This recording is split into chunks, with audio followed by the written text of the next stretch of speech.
Let's talk playoffs. We got DFS lineups for you. We got some sleepers. We got playoff challenge lineups. We're going to tell you who we think are going to make some runs deep into the postseason. Adam Azer, Jamie Eisenberg, Dave Richard. We also have Derek Carr saying goodbye to the Raiders. Some news and notes for the upcoming weekend of games. And, I think I'm having trouble, guys. I don't really feel confident in a Super Bowl pick from either conference. It feels very wide open to me. I don't know if you guys feel the same way, but having a little trouble figuring out who the true favorites are this year. Feel that way? Yeah, it's. I think there's a case to be made for 3 teams in the AFC, and there's a case to be made for probably 3 teams in the NFC. So for me, it's Chiefs 49ers, a repeat of the Super Bowl in Miami, LIV. But I can see Bills making it. I can see Bengals making it. I can see Eagles making it. I probably just 2 teams in the NFC. But it's a fairly wide open race, which should be fun. The thing about the 49ers is their path to the Super Bowl, and you mentioned this before, like look at the 3 teams that are in their like kind of sort of bracket. Okay. I think that they've got the easiest path of all, besides maybe Philadelphia, because Philadelphia has a bye in the NFC. And then the AFC, I think this round's going to be easy, and then it's going to be just 2 huge dogfights next week, potentially. Well, I mean, you like to be the Chiefs because you avoid. Sure. The Bengals and Bills have to go through each other. Right. To get to the Chiefs, most likely. Right. So yeah. I'm just sticking with the pick that I made to begin the season, which is Bills Eagles. Yep. And I'm just hoping that comes true. But if I could change the pick, I don't know if I would. I really think that the Eagles are the best complete team right now. And that Buffalo, they're going to have momentum going their way. It just feels like it's their year because of everything that they've been through. I really do too. Yeah. My pick preseason was Bills Vikings. So Bills will be fine. Vikings, I don't think they're going to get this. No offense, Thomas. Do the Vikings get out of round 1? That's the question.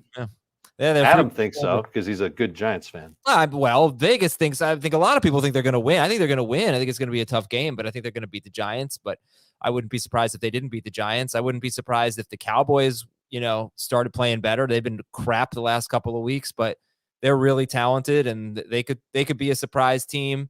I'm actually not really feeling the Bills. I mean, this week I think it's going to be easy, but you know what? Getting Micah Hyde back would be a big difference. But their defense really is not what we thought it would be. Just too many injuries, including DeMar Hamlin. I mean, he was a key player for them. So thank God he's healthy. Von Miller's loss has definitely been felt. Yeah, their numbers statistically, the pass rush has been very good since the Von Miller injury, but not having him is obviously a big deal. If they get Hyde back, it would be a game changer, I think. So they activated him, and hopefully Micah Hyde can come back. And then, obviously the Chiefs are going to be rooting for the Bills to lose because that's the only team that would have a neutral site AFC Championship game against the Chiefs. If it's Chiefs, Bengals, or anyone else, then it's going to be in Arrowhead. Okay, and then we haven't even really talked about the Jaguars and the Titans Jaguars and the Chargers, that first round game, and maybe those teams could make runs, but we'll get into that in a little bit. And we'll do DFS. Do you really want to bet against Brady? No. I mean, I could see them winning a game, and then their second game would be at San Francisco. I don't think they'd win that. It's still, though, he's in that conference. There's such a lack of playoff experience. Their second game would it could be at San Francisco. It depends on the Giants win and the Bucks win. They'd be at San Francisco. If the Vikings win, it would be at Philadelphia. And the big question is, how healthy is Jalen Hurts? Because he was playing hurt in Week 18. Nick Sirianni said he was playing through a lot of pain. So I think that's what makes me. Otherwise, I'd pick the Eagles. That gives me some pause. Derek Carr said goodbye to the Raiders. Jamie, what do you make of it? Goodbye. I mean, it's probably the biggest non-story of the day. We knew we're going right from the NFL playoffs to an Instagram post. Yeah, this is no surprise. He's gone. They weren't going to guarantee his contract, and so they have to find a trade partner between now and the Super Bowl. And so, where does he go that makes the most sense? That could bring back some capital to him. So you start to look first at former coaches. So Dennis Allen makes some sense in New Orleans because they have a vacancy there or a need there. So maybe he's a fit for what the Saints want to do. Otherwise, you just see the teams that need quarterbacks. The Colts, if they continue to go this route, he makes a lot of sense to go there. of just trying to find guys that, retread guys that, maybe they can salvage. But otherwise, it's it could be a mystery team. But Derek Carr leaving the Raiders at this point was a foregone conclusion. Okay, we'll see where he ends up. Let's talk DFS. Give me a DFS must play this week. Dave, you can start. I have Isaiah Hodgins on my list of cheap DFS wide receivers who could return anywhere from 3 to 5 times value. He's priced at $4,100 on DraftKings. He's a little more expensive on FanDuel, $6,400. But he's that possession type receiver on the perimeter for the Giants. And I don't think he's going away. I think he's still going to continue to get a lot of targets and a lot of looks in the game that should be high scoring, should be competitive. It's more about the price than anything else. But if he gets 6 for 61, that's what you're looking for. That's good value right there. Yep. I took the better of the two because of price, which is Richie James. He's cheaper. He's cheaper. He's $200 cheaper on DraftKings. So for me, I'm a lot of Giant stacks this weekend. So I actually have one lineup on DraftKings with Daniel Jones, Richie James, and Isaiah Hodgins. I think it's just you've seen what they've become. You've seen those two guys, how they've emerged at the end of the season. You've seen these two guys already play well against Minnesota and the type of defense that they play. We like to joke around their shell defense.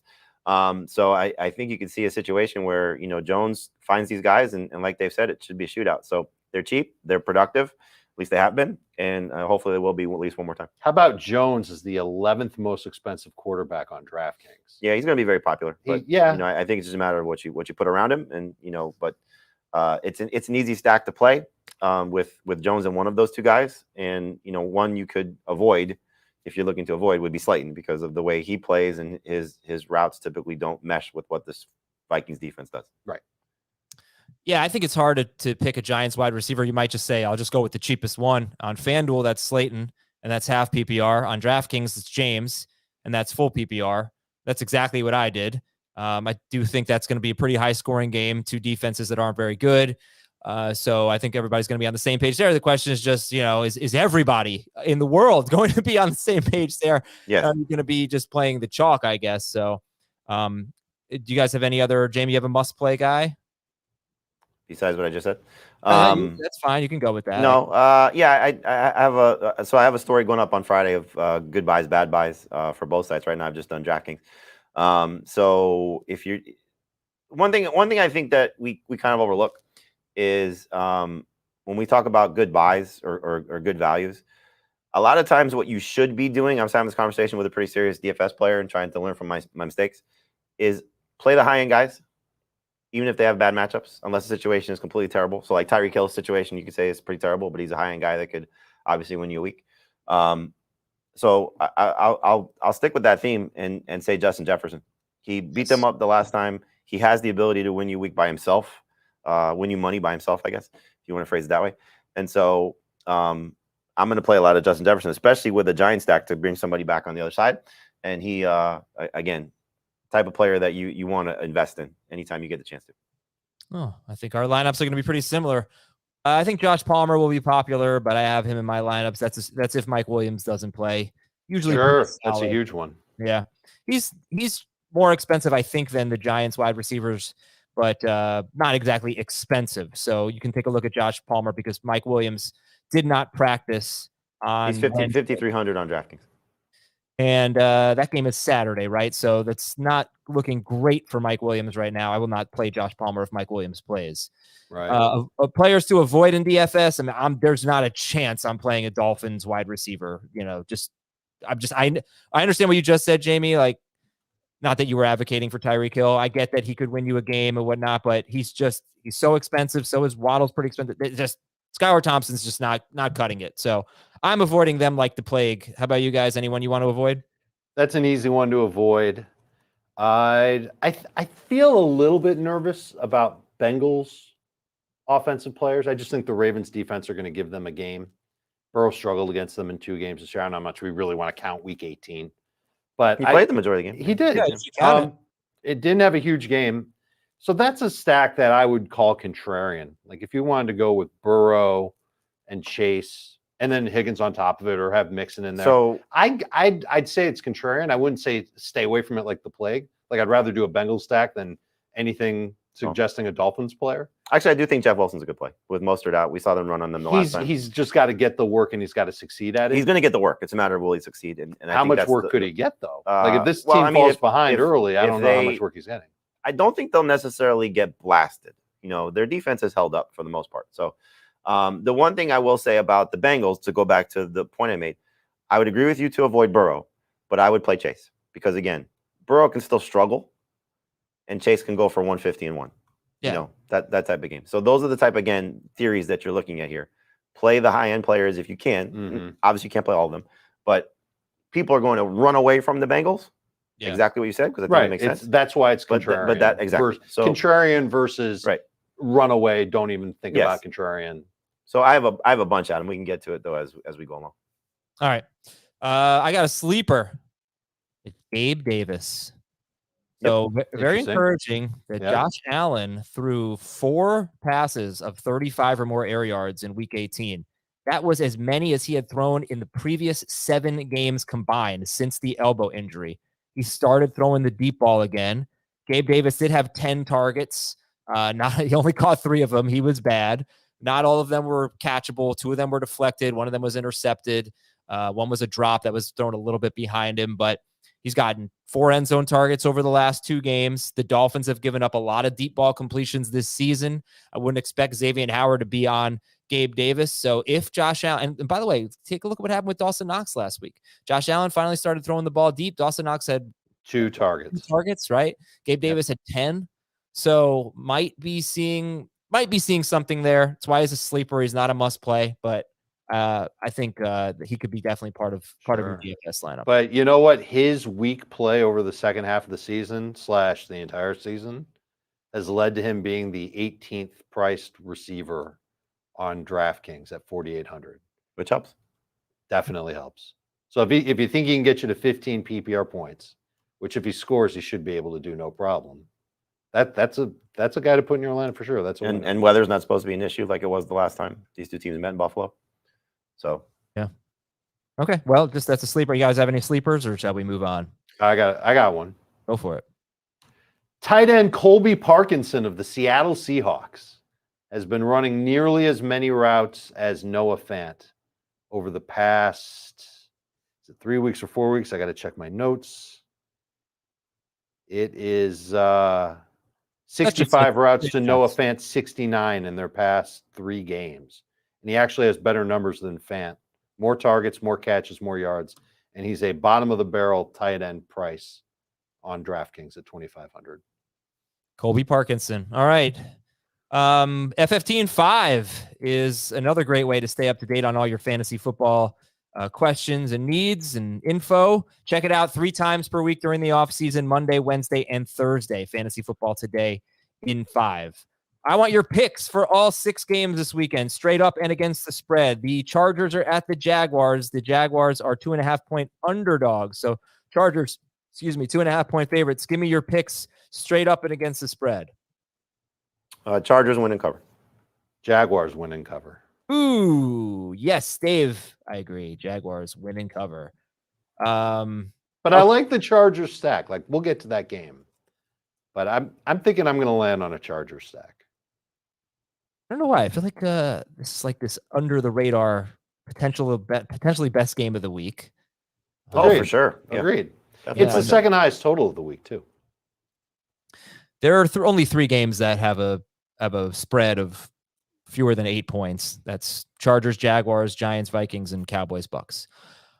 Seattle, San Francisco, Niners are minus 9.5 here, straight up and against the spread.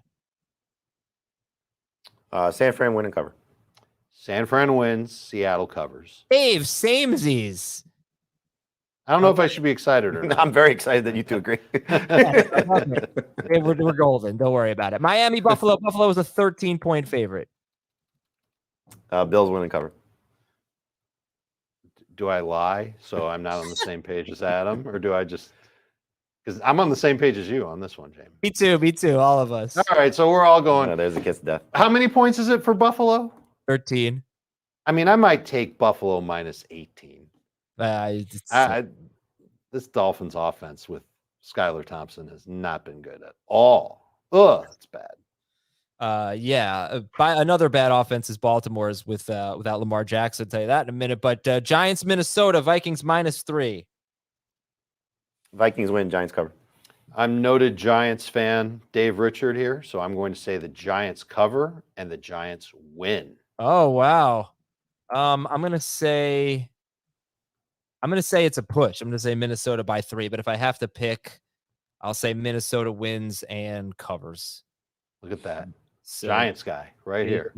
Giants both. Adam says Minnesota both. Okay, that's the biggest difference we have so far in opinion. Baltimore at Cincinnati. Cincinnati -8.5. Cincy wins and covers. Same. Yep. This is another one where the line could be like 16, and I would be on Cincinnati. Oh man, yeah. Baltimore's offense is just so bad without Jackson. I don't think they haven't scored more than 17 points in any of those games. I don't know if they scored like 6. I don't know that they're going to score 30. Bengals might win this game like 21-6, something like that. Finally, pretty tough one. Dallas and Tampa Bay. Dallas is a 2.5-point favorite on the road. Jamie, what do you got? So Bucks win and cover. Bucks win and cover.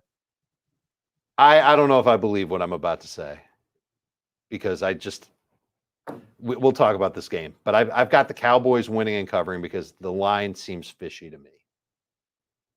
I'm going to take Dallas to win and Tampa Bay to cover. It is a tough game. Dallas playing pretty poorly right now. But I know. So then why are they a favorite? Because Tampa's been playing poorly all year? They're 8-9. They're just not that good. I mean, we've been waiting for them all year, and they're not that good. And this game is past Brady's bedtime. He stinks at every night game. That's true. But I go back and forth. I mean, like I said, Dallas. I do too. I have no idea. Yeah. News and notes. Well, how about the good luck charm, John Mechie? He could be ready for the offseason. Yeah, that's great news. Love that. Do you guys think he'll be fantasy relevant? What do you think the outlook is for John Mechie? He'll be technically a second-year wide receiver, but didn't play his rookie year as he had leukemia. But wide receiver out of Alabama, and he'll be going for the Texans next year. Got to see the quarterback and what happens with the rest of the receiving core. But I mean, if they move on from Brandon Cooks, I was listening to an interview with somebody from the Houston media the other day. I forget who it was, so I apologize. But was saying that this is still a team for the time being that's not going to invest heavily in free agency over long-term deals. So we could see another veteran or two type guy that comes in on a short-term deal. So it's something just to keep an eye on there. But I mean, this is still a very wide open offense that he has a chance to get targets right away. So good late round pick. He was supposed to be their slot receiver. Like that's the role that he was pegged for. He's fast, but he's not like crazy fast. And he's got okay size. Like he was good at Alabama. He's that type of receiver. And if he's got volume, especially if he's got a quarterback that's a little gun shy and won't throw it downfield and will check it down a little bit, I think Mechie will have a chance to top 100 targets at least. Lamar Jackson, unlikely to play, but Tyler Huntley trending in the right direction. Skylar Thompson's going to start. I'll give Baltimore a better chance. Yeah. Skylar Thompson's going to start from Miami. They have a lot of injuries. Teron Armstead's out. Mike McDaniel did not rule out Raheem Mostert, but seems good. Like a long shot. That'll save them. Raheem Mostert. Jalen Waddle was one limited good thumb. Ankle injury. Cincinnati is almost back to where they were last year on the offensive line. They signed 3 players this offseason. 2 of them are out for this game. One of them has a torn ACL, and the other, Alex Kappa, might not play this postseason. So unfortunately, that's not a great situation for the Bengals. How many points is that game? After I said, they'll win by 16. Their offensive line's bad, and Tyler Huntley might play. Well, Tyler Huntley wasn't exactly tearing it up, No, I know, but he's better than Anthony Brown. He might be 7 points on the scoreboard better. That's it. But it's an 8.5-point spread. I still like the Bengals. I do too, but it could be closer than what I was saying. Yeah, could be. T. Higgins mispracticed with an illness. Mike Williams mispracticed. Gus Edwards is in the concussion protocol. Ken Walker mispracticed, but that's pretty typical for him. He should play. Looks like the Giants have a chance to be very healthy on defense. Adoree Jackson, their starting cornerback. Azeez Ojulari, arguably their best pass rusher. Those guys might play, so that could tip. That's why big time Giants fans like me and Dan Schneier are encouraged about their chances against the Vikings. I am encouraged about their chances. No. You're picking the Vikings. I'm just you and Thomas wearing your purple. Seattle safety Ryan Neal has missed the last 3 games, but he was limited in practice. Hopefully he can get back out. Dallas is looking pretty healthy. Leighton Vander Esch, defensive tackle Jonathan Hankins, defensive back Deron Bland, center Tyler Biadasz. They all could be available to play this week, are looking good. Tampa Bay, their best cornerback, Carlton Davis, has missed 2 straight games with a shoulder injury. I think it's looking good for him. And then from a fantasy standpoint, guys, the Jets fired offensive coordinator Mike LaFleur. What do you think? What do you think that means for the Jets offense? Well, you got to see who they bring in to replace him. But there's so much promise on this team. You're looking at both sides of the ball. Arguably the 2 best rookies, offensive and defensive, with Garrett Wilson and Sauce Gardner. But if they figure out the quarterback, that's really what matters more than I think who's calling plays. It certainly matters, but you could put Zach Wilson back there, and the greatest play caller in the world won't salvage him. So figure out the quarterback. Breece Hall hopefully healthy. Garrett Wilson. See if they bring back Corey Davis, but Elijah Moore hopefully can get resuscitated in some way, shape, or form, and we get back to having those 2 elite level wide receivers, what they showed as the rookie years, and playing at a high level. Did Elijah Moore did get drafted in our draft, and it was met with we had a funny chat about it in the draft chat. But would you guys draft Elijah Moore? Where would you draft Elijah Moore right now? Late pick at best, hoping that the quarterback is quality and that he remains in a solid role in that offense. Part of the problem is that he didn't have a full-time role for most of the year. So he needs to get that back first and foremost. And then the quarterback can't be a young scaredy cat. And once they fix those 2 things, then Moore could have some fantasy value. He did play well in the 3-game stretch when Mike White first took over, especially the last game when he had 10 targets, 6 for 60. I don't know if he's ever going to get back to his rookie level, but he certainly has that potential. And so that's what the hope would be. We're going to take a break. When we come back, you're doing a playoff challenge. You want to know which teams we think are going to make some deep runs into the postseason. You're doing the NFL.com one. We have a group one where we do that. We'll give you some tips for that. We'll talk about more DFS. We'll reveal our lineups. We'll be right back on Fantasy Football Today. And we're back. Dave, movie night tonight? What does that mean? Gonna watch? I think he wants to watch a movie with you. Office Christmas Party? You want a Netflix?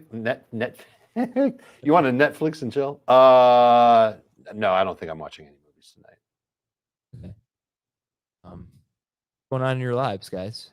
We don't have to be so formal today. Just because you're in a big fancy studio. I have a big Little League baseball draft tonight. So.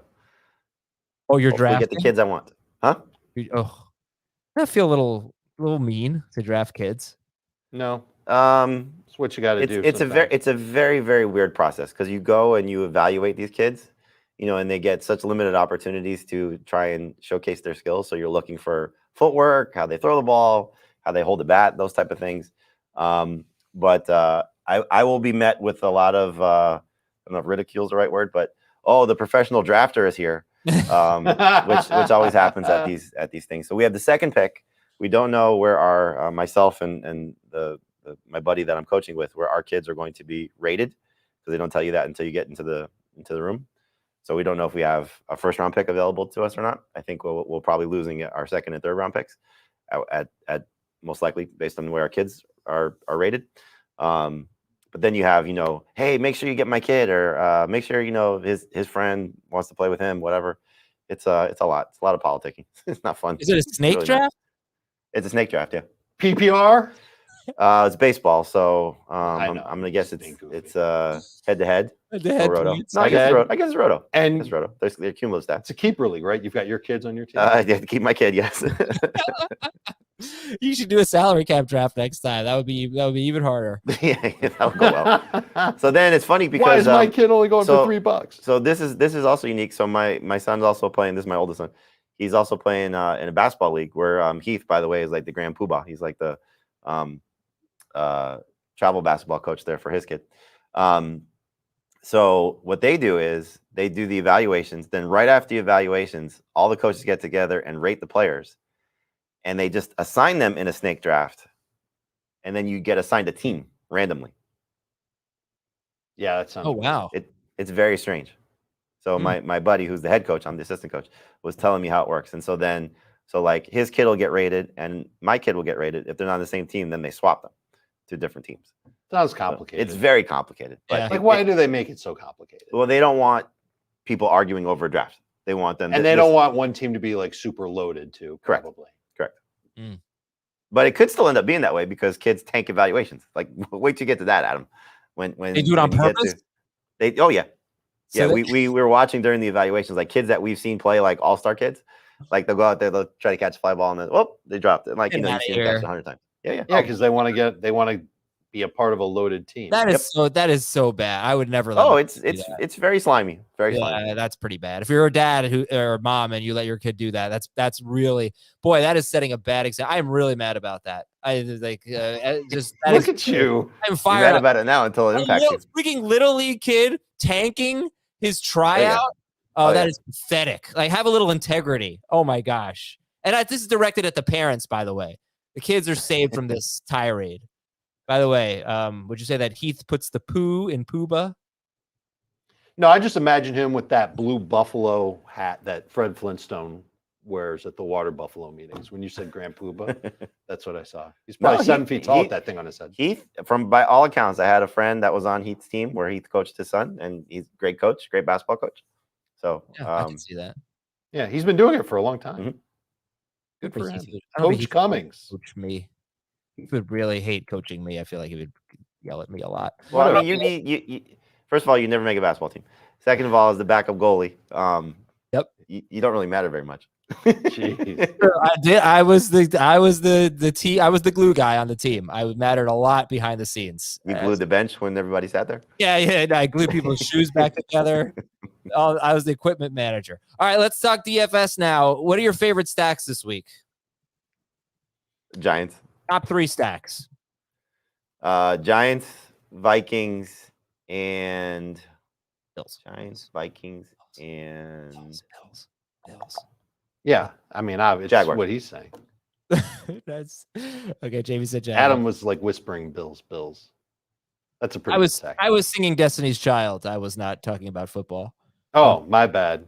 Yeah. I like the Charger stack. I mentioned that earlier. I tried building a Niner stack with Purdy and Kittle. And I think I like what I got. The thing that I'm so curious to see is Debo's role. Debo Samuel. Yeah. Because this could be a game, I would imagine, especially if there's supposed to be some rain in San Francisco, that they don't want to put this on Brock Purdy to any extent if they don't have to. And so a lot of McCaffrey, a lot of Debo, a lot of Kittle, short throws. Like Ayuk to me seems like a disaster in this game. Agreed. So I feel like you could see Debo's carries up a little bit as well. And if you're curious about his price, Adam, he's 16th among wide receivers on DraftKings, 5,700. He's cheaper than Ayuk by $100. Yep. He's more expensive on Fanduel, but I don't remember him being this cheap last year. Like, he's absolutely got a chance to smash that. Yeah, he's 15th. Debo's 15th among wide receivers on Fanduel, and 16th is Ayuk. So they're back to back. I had them as avoids, but they are in that good contrarian. Debo, I think we like better just because of his connection with Purdy, but they're not an avoid like Tyreek Hill. Like what you were saying earlier about the Ravens. It's contrarian. So that's an interesting stack. I didn't really think about that. The whole thing with McCaffrey and Elijah Mitchell and now Debo Samuel back to maybe take some carries. I do want to see how that plays out. He should be great, but he's really, really expensive. Purdy might be a sleeper here.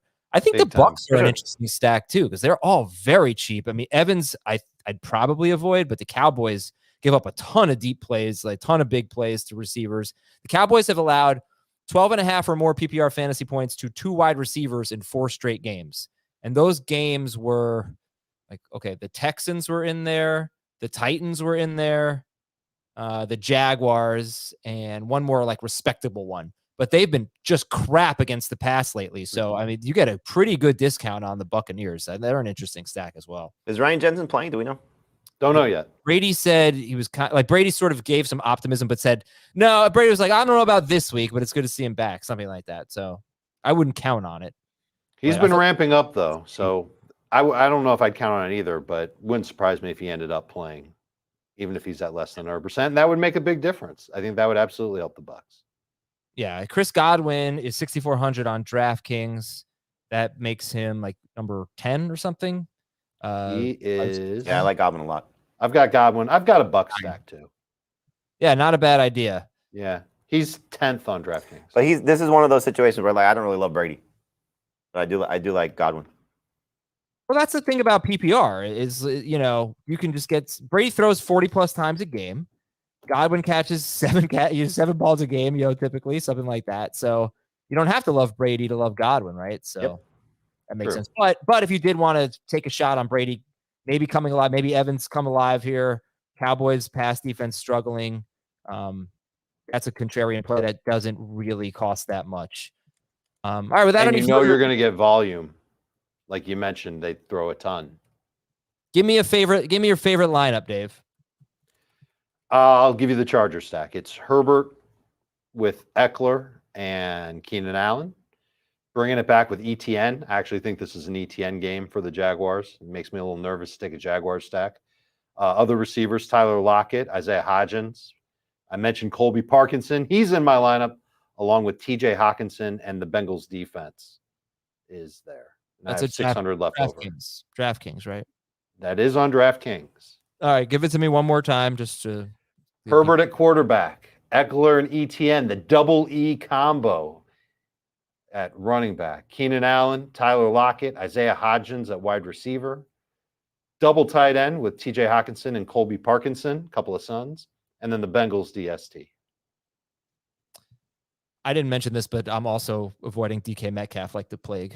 He's not. I think that's going to be your theme for the next 8 months.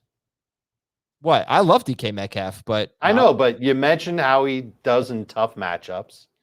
And this is certainly a tough matchup. His track record isn't great against the 49ers. Yeah, I like Lockett. Yeah, I like Lockett better too. If I had to pick one of them, that would be the one I would pick, obviously, because I picked him. I think the Seahawks have a much better chance of upsetting the Niners than either the Ravens or, of course, the Dolphins. But yes, sure. Really going on a limb there and trusting Geno Smith more than Skylar Thompson? Okay, forget about the Dolphins. But the Ravens are the Seahawks are a bigger underdog than the Ravens are. That's because the Ravens have a defense. Oh, Bengals have the Seahawks have a pass defense. They do. It's also Brock Purdy's first playoff game. How do we know he's going to do well? I mean, don't you give him the benefit of the doubt at this point? Isn't it Geno Smith's first playoff game too?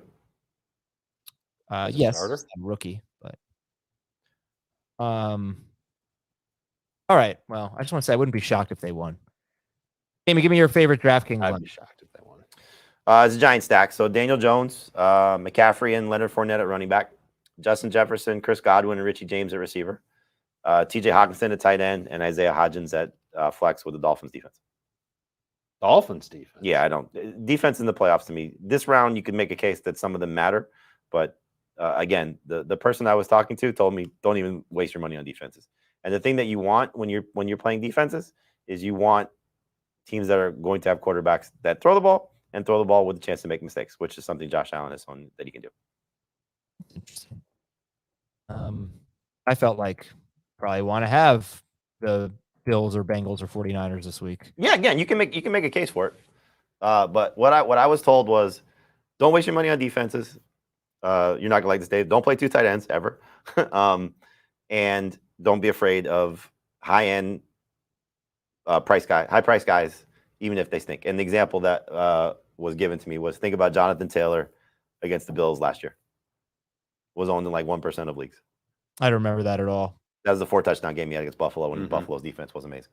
Oh, okay. My DraftKings lineup is Daniel Jones, ETN, Fournette, Justin Jefferson, Chris Godwin, Richie James, TJ Hawkinson, Josh Palmer, and the Bengals. I do have 1, 2, 3, 4 players from the Giants-Vikings game. Anybody how you guys feeling about Fournette? I mean, I'm playing him. I just think it's playoff Lenny time. You're probably going to get a lot more of him than Rachaad White. I think, again, we just laid it out for you. Brady's going to throw a lot.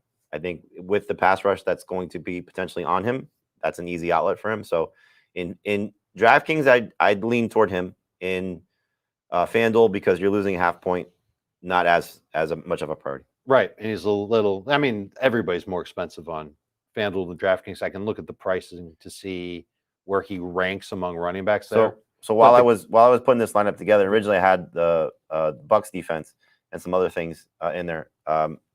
Jeff Wilson's $100 more than Fournette. So if you wanted to go to a different route without Raheem Mostert there, I think Wilson's a good pivot. Okay. He's 11th among running backs on FanDuel, 14th on DraftKings. So obviously he's a better play on DraftKings because he's cheaper against his position grouping. Cowboys have allowed 8.1 yards per catch to running backs in their past 6 games. Fournette had a huge game against 137 total yards against them in week 1 on 23 touches, only 2 catches. But I agree, like, he's the veteran. They're going to trust him more on the field. He hasn't done anything to lose trust over the last month or 2 months.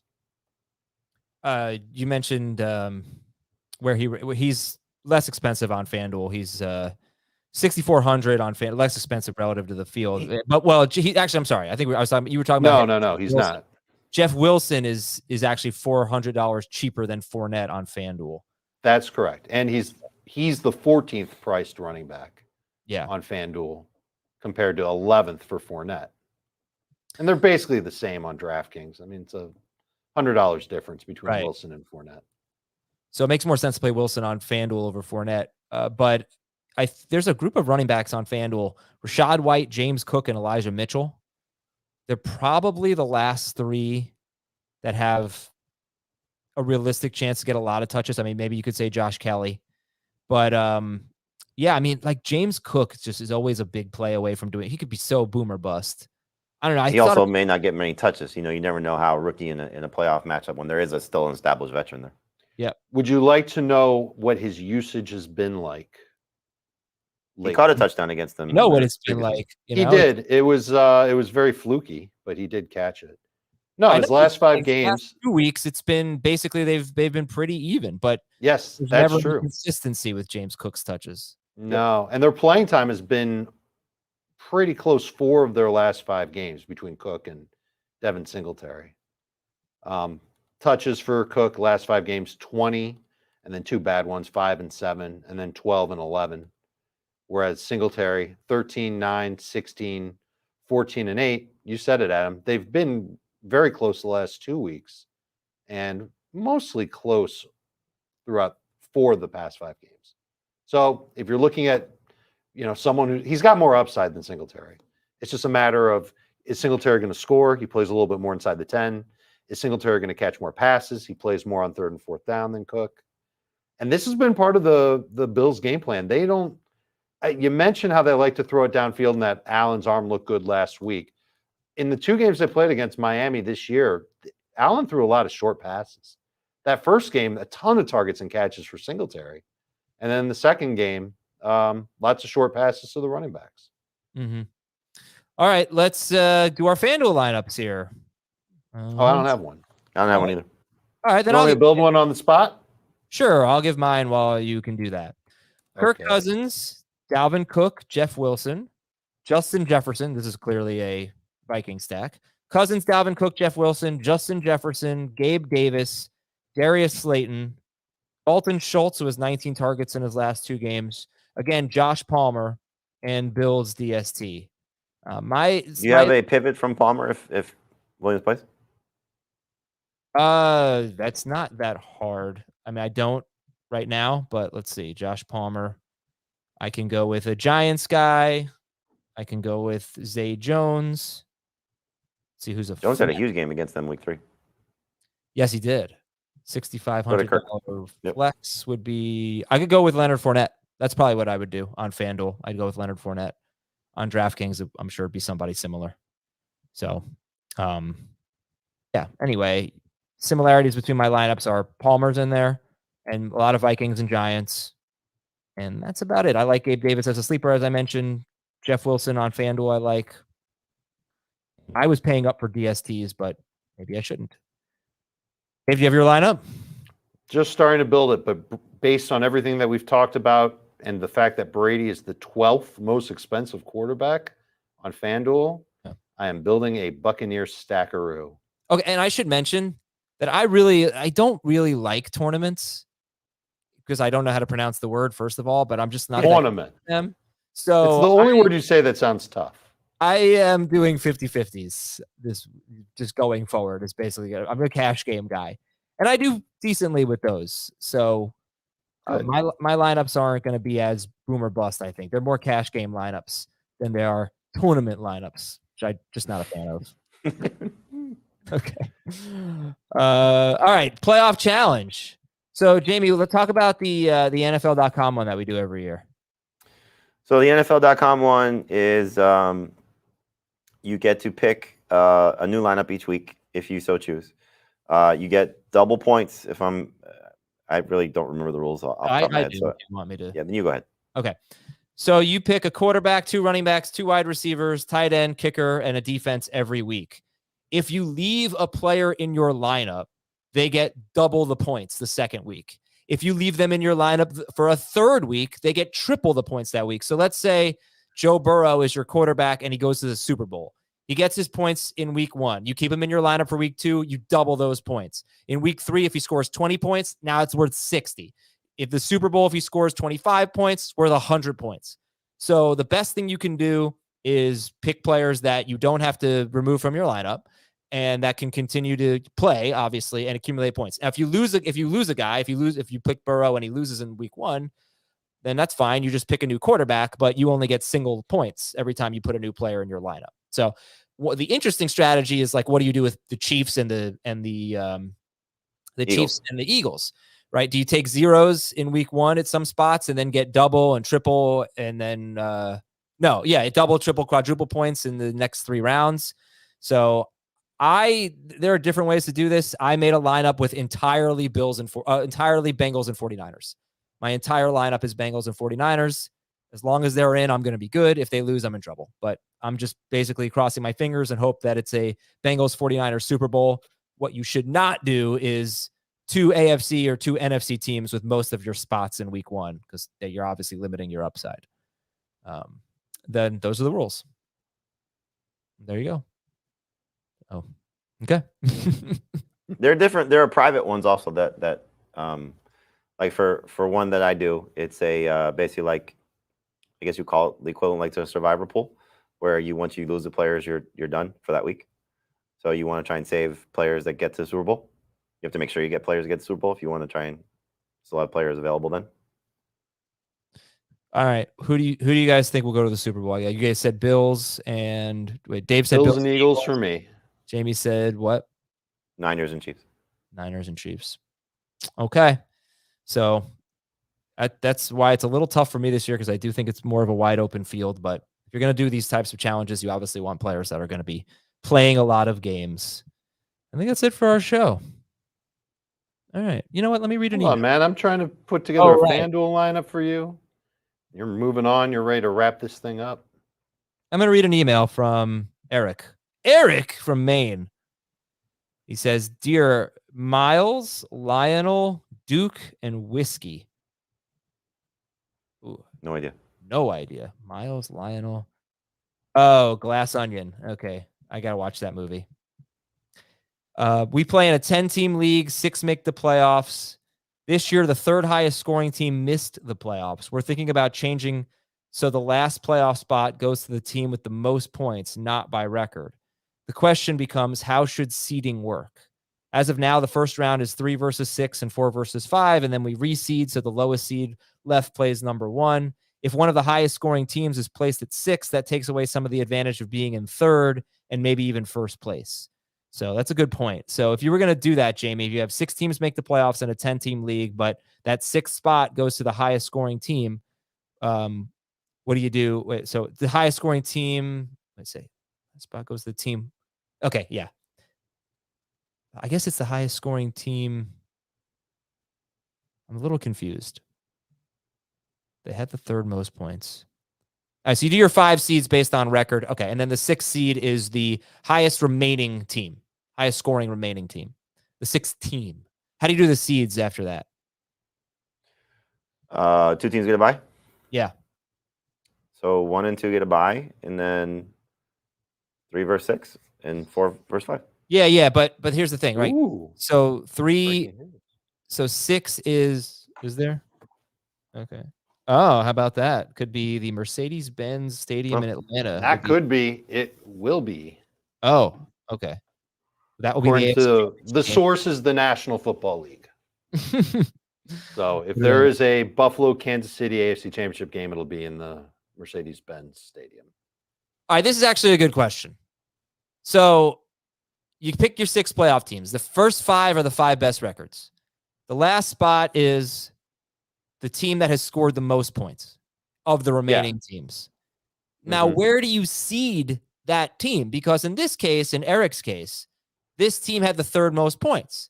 But if you seed them as the 6th seed, it really is kind of a disadvantage to the 3 seed to have to play, a higher scoring team. And then it's a disadvantage to the 1 seed potentially in the next round. So what do you think about seeding in that case? Do you just reseed all the teams based on the points that they scored over the course of the year? But why is it a disadvantage? Because obviously that team that scored the most points obviously had some flaws at some point. They could have had a lot of spike weeks and a lot of bad weeks. Yeah, I guess it's just you're thinking that team is stronger than the other teams because it scored more points. Well, then you got to do what Dave said. So it's got to come down. If you're valuing points that heavily, then you just make all that should be the tiebreaker anyway. But then why woouldn't you just do that for your entire league right? To get into That's the playoffs? what you should do. You've got your division winners based on head-to-head, and then your next 4 teams in can be based on points scored. Does that ruin the value of head-to-head? Yes, it does. It does. Yeah. I think you just leave this the 6th seed. If that's what you're doing, you just leave them as the 6th. That's what we do in our 22-team office league. It's literally 8 teams make the playoffs out of 22 teams. The first 7 are based on win-loss. The 8th is the team that scores the most points that didn't already qualify, and that team is the 8th seed. And should it be the 8th seed, it should probably be reseeded based on most points scored among the teams that qualify for the playoffs in the first place. You get where I'm coming from, Adam? But again, there's got to be a reason why they didn't finish as one of the top. It's fantasy football. It's nonsense. They could have scored the second most points and then ran into the team that had the most points. But there also could be weeks where, like this happened in our podcast league team, where we were very hot and cold. Like we were at one point, we were the number 1 scoring team, but we were like 3 games under 500 because we would blow out one team week and then the next week lose by 20 the next week, win 2 games in a row by 50, lose by 20. It was just that's how it ran. So you get into the playoffs, and even though that team may have more points than the 1 seed, they may have a crappy week. I like the reseeding based on points scored. And here's one more option if you want to do this. You can use those same rules to pick your playoff teams, and then you can reseed based on points. Right? You can say, okay, you have the best record. That's what I'm saying. Right. Is that what you're saying entirely? Yeah. Okay. Yes. Or you could do, you reseed the 4 teams that don't have a bye. You can do some type of hybrid or something like that. But all right, good question there. And I will close it with this. The NFL needs to really reconsider its seeding. It's BS. If you win your division, you get in. That doesn't mean you should have a first round home game. It doesn't mean you should have a top 4 seed. The seed should be by record. You win your division, you get in the playoffs. That's a prize. But the seed should be by record. Who could disagree with that? The seed should be by record. Yes. Right? Like there's no reason why the Cowboys should be at the Bucks. The Bucks should be at the Cowboys this week. Or whatever the seeding would be. The Bucks should not have a freaking home game. The way you said it, where you win your division, you get a prize. You're in the playoffs. I think that's fair. Yeah. Because I don't know, do the Bucks even make the playoffs in the NFC? No, right? Not at 8. There are no divisions. Who would have gotten it over them? The Lions, I think. Yes. Packers. Lions are 9-8. Yeah. Yeah. What was the Packers? They were 8-9 too. If you're going to play that many games against your division, then you should get in the playoffs if you win the division. So, I got no problem with that, but there's no Lions were 9-8. Yeah. Lions would have. Washington was 8-1. Oh, there you go. That's 2 teams that would have gotten in over Tampa. So yeah, their prize is just getting into the tournament. The tournament. And then you reseed based on right. Record. So it's like a double mega prize that you get a home game on top of it. Right. You I shouldn't don't get know. See, like, I don't know if the owners will go for that because Why? the owners like having the home game for obvious you're still financial getting reasons. a home game. You just have to earn the home game. I mean, it would be a Cowboys home game instead of a Bucks home game. That's Right, all. but at least one team from each division earns that home game. So 1 out of every 4 owners, based on the divisions in the National Football League, get that prize. Yeah, but 1 out of every 4. But you still, every owner goes into the year. It's just get a top 4 record, and you'll have a home game or a bye. But that's not fair. It's not fair. Okay, so the reseeding in the NFC would go as follows: Philly would still be the 1. Yeah. Niners would be the 2. The Vikings would be the 3. The Cowboys would be the 4. The Giants would be the 5. Seahawks have the tiebreaker over the Lions, obviously, so they're 6. And the Lions would be 7. Yep. No. The Bucks would be 7 because they won the division. Oh yeah, that's right. Oh, so they still get in. Yes, you get in. You just don't get that home game. Right. Gotcha. They get a prize, not the anything change in the AFC? Okay, you've convinced me. I used to be against this, but you've convinced me. Thank you. Well, especially now that there's an odd number of home and road games for everybody. Yeah, and you're going to play so much of your schedule against your division, and so you have to give the division winners a spot in the playoffs. So, all right, I think we all agree. Okay, hold on. All right, so here's the FanDuel lineup. Okay.